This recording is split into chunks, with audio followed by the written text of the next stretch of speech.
Chemical hair டைக்கு bye சொல்லிட்டு natural hair டைக்கு ஹை சொல்லுங்க. அமோனியா சல்ஃபேட் பிபிடி இல்லாமல் தயாரிக்கப்பட்ட ஜிகே நேச்சுரல்ஸோட நேச்சுரல் பிளாக் ஹேர் டை. பாமக இருக்க இடத்துல தானே விசிகா இருக்காது. ஐயா ராமதாஸ் இருக்க இடத்துல உங்களுக்கு என்ன? அவர் பாமக இல்ல. ஏன்னா பாமக அன்புமணி அவர்களோட போயிடுச்சு. இது பாமக இல்ல. இப்படி ஒரு முட்டு கொடுக்கலாம். மொரட்டு முட்டா இருந்தாலும் பரவாயில்ல, உபயோகமா இருக்கும். அப்போ இங்க வந்து விசிகாவுக்கு ஒரு அழுத்தம் இருக்கின்றது. இரண்டாவது அழுத்தம், சரி அவர் வராரு வரலன்றதை கூட விடுங்க, கொடுக்குற சீட்டை வாங்கிட்டு போகும் அப்படின்றதுக்காகவும் ஒரு சுத்து போடுற வேலையா நான் பார்க்கிறேன். அங்கீகாரம் கிடைச்ச பிறகு இந்த மாதிரி கொடுத்தாங்கன்னு சொன்னா இது நியாயமா? அப்ப நீங்க நமது உரிமைகளுக்காக அங்கு குரல் கொடுக்கவில்லை. திருப்பி திருப்பி பாஜக வந்துரும் அப்படின்னு சொல்லிட்டு கட்சி நல்லெண்ணம் நீங்க காவு கொடுத்துட்டு இருந்தீங்கன்னா நாங்க தவேக பக்கம் போறோம். அவர் எங்களுக்கு நல்ல மரியாதை கொடுக்குறாரு. அந்த மரியாதை எனக்கு எங்க கிடைக்குதோ அங்க போறேன் அப்படின்னு போயிட்டாங்கன்னா டோட்டலா இரலவென்ட் ஆயிடும். ஏன் விசிகா இந்த இக்கட்டான சூழ்நிலைக்கு அவரு தான், வேற யாரையும் குறை சொல்ல முடியாது. எல்லா கட்சிகளும் தேர்தல் நேரத்தில் தன் பலத்தை காமிக்கிறதுக்கு சீட்டு பெற பேசுறதுக்கு மாநாடு நடத்துவாங்க. ஏங்க நீங்க மாநாடு நடத்துங்க இல்லை நடத்தாம போங்க, அதுக்கு இதுக்கு சம்மதம் கிடையாது. எல்லாம் இப்படி தான் சிரிப்பாங்க. ரைட்டுங்க, நாங்கள் கூட மாநாடு நடத்துவோம், எங்க மாநாடுல எத்தனை லட்சம் பேர் வராங்க பாருங்க அப்படின்னு. இல்லை அது கூட விசிக்கு அந்த முறை காமிக்கலாம். என்ன மாநாடு இல்லைங்க, நீங்க மாநாடு நடத்துங்க. நீங்க வந்து இது வரைக்கும் இல்லாத அளவுக்கு 25 லட்சம் பேரை கூட நீங்க வந்து கூட்டி காமிங்க கூட்டத்தில். அப்பவும் இதே தான் நிலைமை. சரி ரைட்டு 5 சீட்டு தான், இல்லைன்னா என்ன பண்ணுவீங்க? நானா இருந்தா அப்படி தான் கேட்பேன். நான் ஒரு கூட்டணி கட்சி தலைவராக இருந்தா நீங்க 25 லட்சம் இல்லை 1 கோடி பேரை வச்சு நீங்க ஒரு மாநாடு போடுங்க, என்ன பிரயோஜனம்? அவங்களுடைய செல்வாக்குக்கு அதிகமாக அவங்க கேட்குறாங்க. ஏதாவது ஒரு இடத்துல ஏதாவது ஒரு கட்சி வந்து முடிவெடுக்கணும். சும்மா இந்த வந்து டார்ச்சர் பண்ணுற வேலைலாம் கூடாது. என்ன தம்மத்துண்டு ஓட்டு வச்சுக்கின்னு நீங்கள் வந்து இவ்வளோலாம் கேட்டுக்கிறீங்க, பரவாயில்ல அப்படி ஓரமாக போய் நில்லுங்க அப்படின்னு ஒதுக்கி வச்சாங்கன்னா 2014 ஒதுக்கி வச்சு என்ன ஆச்சுன்றது உலகத்துக்கே தெரியும். டெபாசிட் இல்லாமல் போச்சு. அதுக்கு வாழ்வு கொடுத்தது திமுக. அந்த மாதிரி ஒதுக்கி வச்சாதான் அவங்களுக்கு வந்து நிலைமை என்னன்றது புரியும்.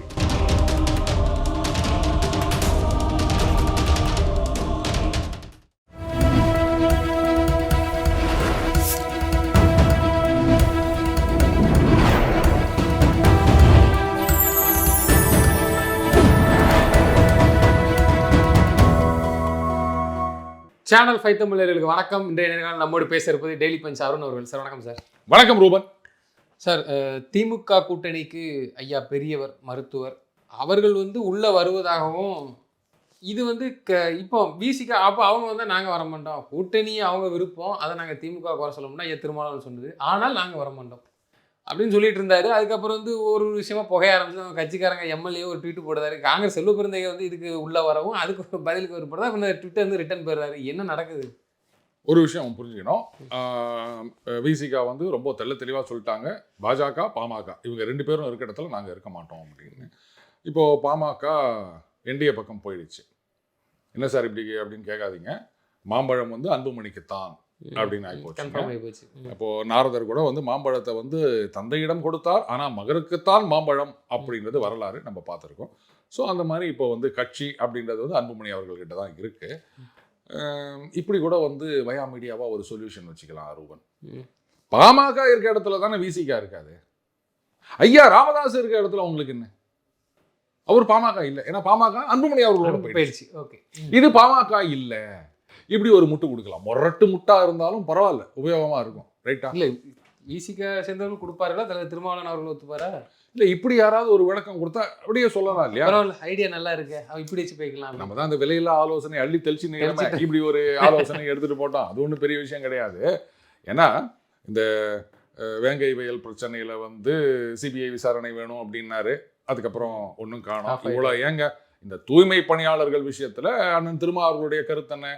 அவர்கள் வந்து நிரந்தரம் செய்யப்பட வேண்டும், அரசு பணியாளர்களாக்க வேண்டும் அப்படின்னு பேசின வீடியோவும் பார்த்துருக்கான். அதுக்கப்புறம் பார்த்தீங்கன்னா அதோட கூடவே அவர் இப்போ என்ன பேசுகிறாருன்னு வீடியோவும் கட் பண்ணி போட்டிருக்காங்க. அதில் அவர் சொல்கிறாரு, இதை பாருங்க, நாங்கள்லாம் வந்து பெரியார் அம்பேத்கரின் பிள்ளைகள், இந்த மாதிரி தூய்மை பணியாளர் செய்கிறவங்க வந்து கடைசி வரைக்கும் அதே பணியை தான் செஞ்சுட்டு இருக்கணுமா, அவங்கள போய் அரசு பணின்னு சொல்றது, நிரந்தரம் பண்ணது, இதெல்லாம் நாங்கள் ஏற்றுக்க முடியாது, அவங்கெல்லாம் வந்து மேலே மேலே போனோம் அப்படின்னு அப்படியே வந்து மாற்றி பேசினதையும் நம்ம பார்த்துருக்கோம். அதனால இது நல்ல ஐடியாவாக இருக்கும். பாமக தான் கூடாதுன்னு சொன்னேன். ஐயா ராமதாஸ் இருக்க இடத்துல நான் இருக்க மாட்டேன்னு சொல்லலையே. தமிழ் குடிதாங்கி அப்படின்னு ஒரு பட்டம்லாம் கொடுத்துருக்காங்க. 2 பேரும் இணைந்து அப்படிலாம் இருந்திருக்காங்க. அவரே சொல்லியிருக்காரு. அவர் வந்து ஐயா அவர்கள் வீட்டுக்கு போகும்போது எப்படியெல்லாம் வந்து மரியாதை செய்தார் அப்படின்னு சொல்லியிருக்காரு. ஸோ அதையெல்லாம் சேர்த்து பார்த்துட்டு அவர் தான் வந்திருக்காரு, பாமக இல்லை அப்படின்னு தள்ளி போட்டு போயிடலாம். ஆனால் கொஞ்ச காலமாக விசிகாவுக்கு ஒரு நெருக்கடி கொடுக்குற வேலை தான் நடந்துட்டு இருக்கு. இது உங்களுக்கு தெரியலையா ரூபன்? தெரியுது. ஏற்கனவே ஒரு ஹெலிகாப்டர் ஒரு விவகாரத்திலே அதைத்தான் இப்போ நான் கேட்க வரேன். அதாவது அந்த கம்பெனியுடைய நிர்வாகி போயிட்டு சபாநாயகர் அவர்கள்ட்ட ஒரு புகார் கொடுக்குறாங்க. அவர் வந்து ஏதோ ஆமாம் சொல்கிறேன்னு சொன்னார் அப்படின்ற மாதிரி அவங்க வந்து அந்த பத்திரிகையாளர்கிட்ட பேசும்போது சொல்லியிருந்தாங்க. அதுக்கு வந்து அந்த எம்எல்ஏ தரப்பில் அவங்க ஏதோ விளக்கமாக கொடுத்துருந்தாங்க. அப்படி மாற்றி மாற்றி இப்படி வாத பிரதிவாதங்கள் அதெல்லாம் போயிட்டு இருந்ததுன்னு வச்சுக்கோங்களேன். இப்போ அந்த விஷயம் என்ன ஆச்சு? அப்போ அது திட்டமிட்டு திமுக வந்து நெருக்கடி இல்லை, அது என்ன ஆச்சு எனக்கு பதில் சொல்லுங்க. அவ்வளோதான், அது முடிஞ்சு போச்சு. ஒரு சபாநாயகர்கிட்ட போயிட்டு ஒரு புகார் கொடுக்குறாங்க. அப்போ அதை விசாரிச்சிருக்கணுமா வேணாமா? இல்லை, திருமாவளவன் அவர்களுக்கும் தெரியுமா இப்படி நம்மளை உள்ள வச்சுக்கிட்டு நம்மளை அசிங்கப்படுத்திட்டு இருக்காங்க? அவருக்கு தெரியாதா? கண்டிப்பாக தெரியும். இப்போ நான் என்ன கேட்குறேன்னா, அவங்க கொடுத்த புகார் மீது என்ன நடவடிக்கை எடுக்கப்பட்டது? புகாரில் உண்மை இருந்தது. அவங்க என்ன சொல்கிறாங்க, அது மாதிரி பிரைப் அப்படின்ற வார்த்தையை உபயோகப்படுத்தியிருந்தாங்க. எங்களுக்கும் கொடுங்க அப்படின்னு சொன்னாங்கன்னு. அந்த புகார் மீது ஏதாவது விசாரணைக்கு உத்தரவிட்டிருக்கின்றார்களா? அந்த புகாரில் உண்மை இருந்ததுன்னு சொன்னால் என்ன நடவடிக்கை எடுத்தாங்க? புகாரில் உண்மை இல்லைன்னு சொன்னால் இவங்க கொடுத்தது பொய் புகார், அந்த எம்எல்ஏ மீது எந்த தவறும் கிடையாது அப்படின்னாவது ஒரு அறிக்கை வந்திருக்கணுமா வேணாமா? நீங்களும் நானா இருந்தோன்னா டிமாண்ட் பண்ணுவோமா மாட்டோமா? என்னங்க ஒரு புகார் கொடுத்துக்கிறாங்க, அதில் உண்மை இல்லை, நாங்கள் வந்து நடவடிக்கை எடுக்கணும்னு பார்த்தோம், விசாரிக்கும் போது அது உண்மை இல்லைன்னு தெரிஞ்சது, எம்எல்ஏ வந்து நிரபராதி, அவர் மீது சொல்லப்பட்ட குற்றச்சாட்டு அப்படின்றது வந்து அபாண்டமானது. ஏன்னா எலெக்ஷன் வருதுங்க, நான் வந்து எலெக்ஷனில் அதே தொகுதியில் தான் போய் நிற்க போகிறேன். அப்போ என்ன எதிர்க்க நிற்கிறவங்கலாம் இதைத்தானே சொல்லுவாங்க, பாரு இப்படிப்பட்ட எம்எல்ஏ தான் வேணுமா அப்படின்னு பிரச்சாரம் பண்ணுவாங்க. அதை நான் ஃபேஸ் பண்ணணும் இல்லையா? அப்போ எனக்கு ஒரு க்ளீன் சிட்டு வேணும் அப்படின்னு அவர் கேட்கணுமா வேணாமா? கேட்கல. சரி, இதை அப்படியே ஒரு பக்கம் வச்சுக்காங்க. அடுத்தது வந்து திருமா அவர்களும் ஐயா ராமதாஸ் அவர்களும் சந்தித்து பேசினால் இதெல்லாம் சரியாயிரும் அப்படின்னு சொன்னதா ஒரு செய்தி. அதை பார்த்துட்டு இதே எம்எல்ஏ அவர்கள் வந்து ஒரு ட்வீட் போடுறார். இப்போ அந்த மாதிரி பேசலை அப்படின்னு சொல்லி இருந்தா என்ன அவர் நம்பர் தெரியாதா? இல்லை நேராக இவர் நான் கட்சி தலைவர் அப்படின்னு நினைச்சாருன்னா திருமா அவர்களுக்கே ஃபோன் பண்ணிடலாம். என்னங்க உங்கள் கட்சி எம்எல்ஏ எப்படிலாம் சொல்லி நிற்கிறாரு, நான் அந்த மாதிரி பேசவே இல்லை, அதை திருத்து விட்டார்கள் அப்படின்னு சொல்லிட்டு அவரை கூப்பிட்டு சொல்லி பார்ப்பா அவர் அது மாதிரிலாம் பேசலையாம்ப்பா, தப்பா நியூஸ் போட்டுக்கிறாங்க அப்படின்ன உடனே அவர் வந்து அப்படியா சரி அது தவறான செய்தி, வருந்துகிறேன் அப்படின்னு அவர் அதை வித்ட்ரா பண்ணியிருக்கலாம். ஆனால் கட்சி லெட்டர் பேடில் ஒரு கண்டன அறிக்கை, அதை பார்த்தீங்களா நீங்கள், அப்படியே இன்னும் இது மாதிரிலாம் பண்ணிட்டாங்கன்னு பொங்கி எழுந்து ஒரு அறிக்கை கொடுத்துருக்காங்க.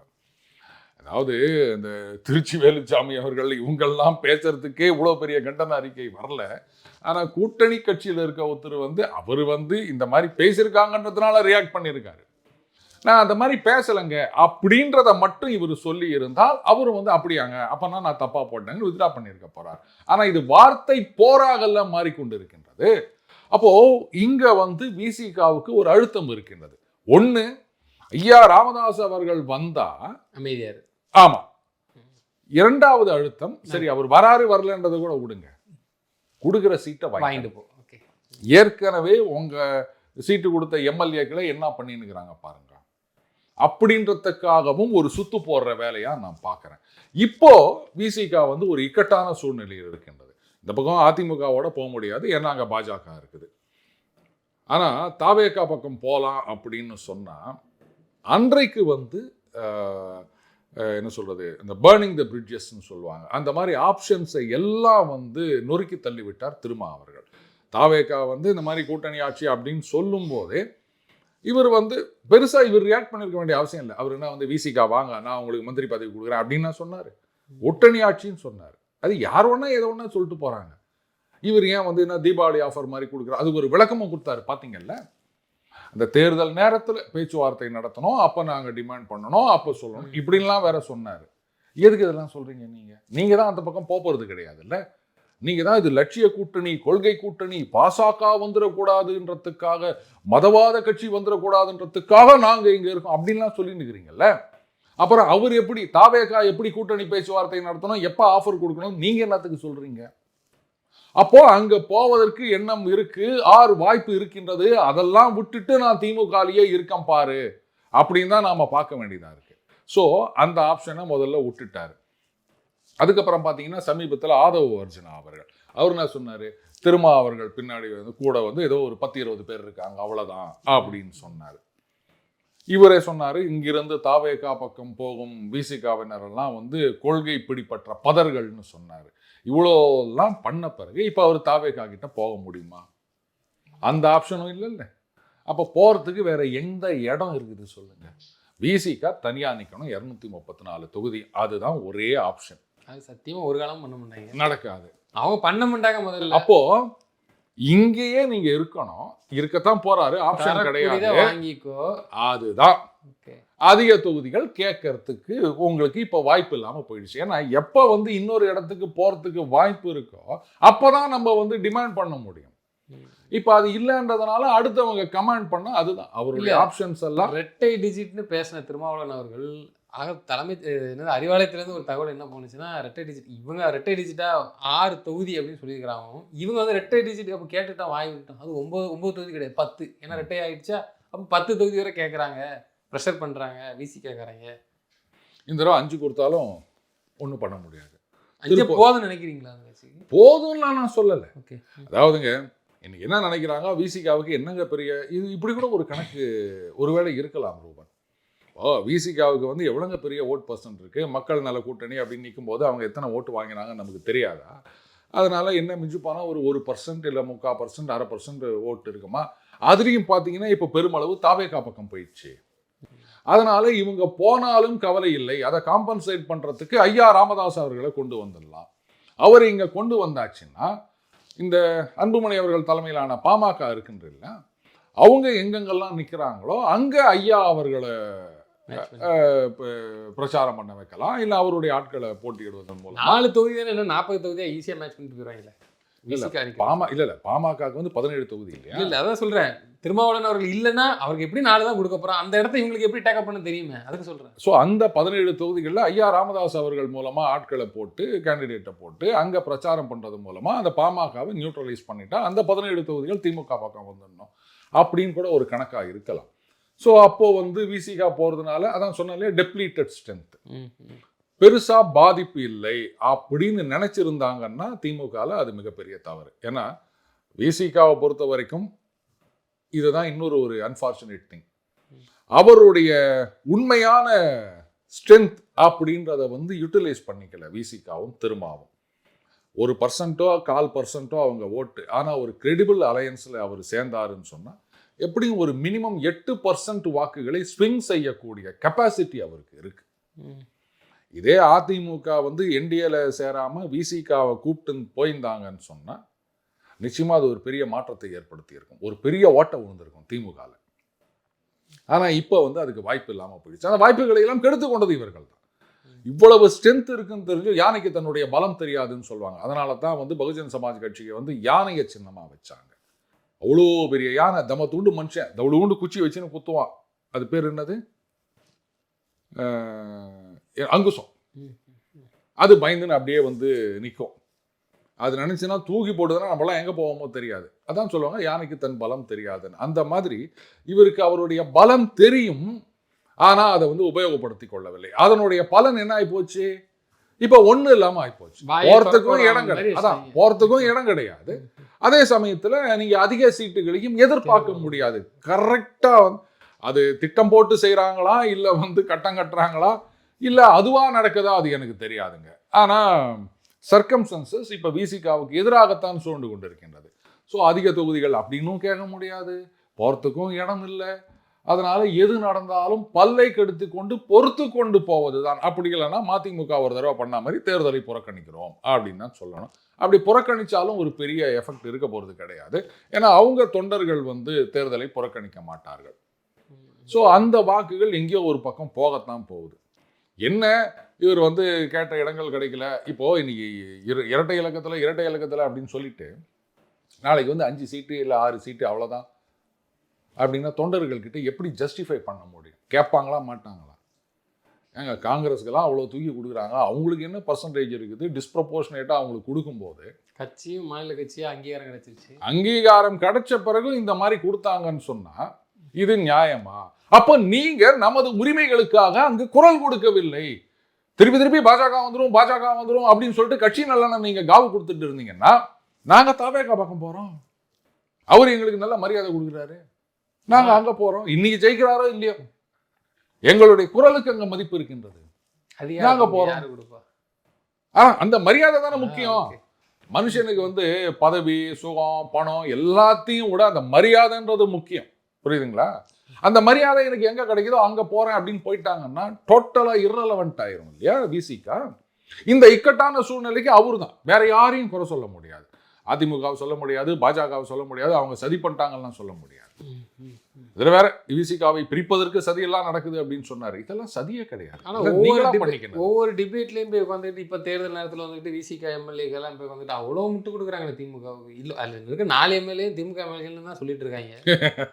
நீங்களே சொல்லிட்டீங்க, இதுக்கு மேல நான் என்ன சொல்றது? இது திருமாவளவன் அவர்களுக்கும் தெரியும், நல்லாவே தெரியும். என்ன பண்ண முடியும்? இந்த சூழ்நிலை அவர் தானே உருவாக்கிட்டு இருக்காரு. இந்த வெட்டி வீராப்பு பேச்சுன்ட்டு மக்கள் கேட்பாங்கல்ல. நிச்சயமா கேட்பாங்க. இந்த தடவை இரட்டை இலக்கத்துல சீட்டு வாங்கல அப்படின்னு சொன்னா ஏற்கனவே அந்த கொள்கை பிடிப்பற்ற பதர்கள் தாவேக பக்கம் போயிட்டாங்க அப்படின்னு சொல்லிட்டாரு அவரு. அப்ப மீதி இருக்கவங்களும் அந்த பக்கம் போகிறத அவரால் தடுக்க முடியாது. இது திமுகவுக்கு தெரியாம யாருக்கும். ஸோ அவருடைய வாக்கு வங்கி அப்படின்றது கலகலத்து போய்விட்டது அப்படின்றது அவங்களுக்கு புரிஞ்சுக்காம இருப்பாங்களா? அதனால தான் வந்து சீட்டு கம்மியாக கொடுத்தாலும் இவரால் ஒன்றும் பண்ண முடியாது அப்படின்னு ஒரு நிலைமை. ஒரு ஆப்ஷன் இதில் பண்ணி பார்க்கலாமா? இவர் எல்லா கட்சிகளும் தேர்தல் நேரத்தில் தன் பலத்தை காமிக்கிறதுக்கு சீட்டு பெற பேசுறதுக்கு மாநாடு நடத்துவாங்க.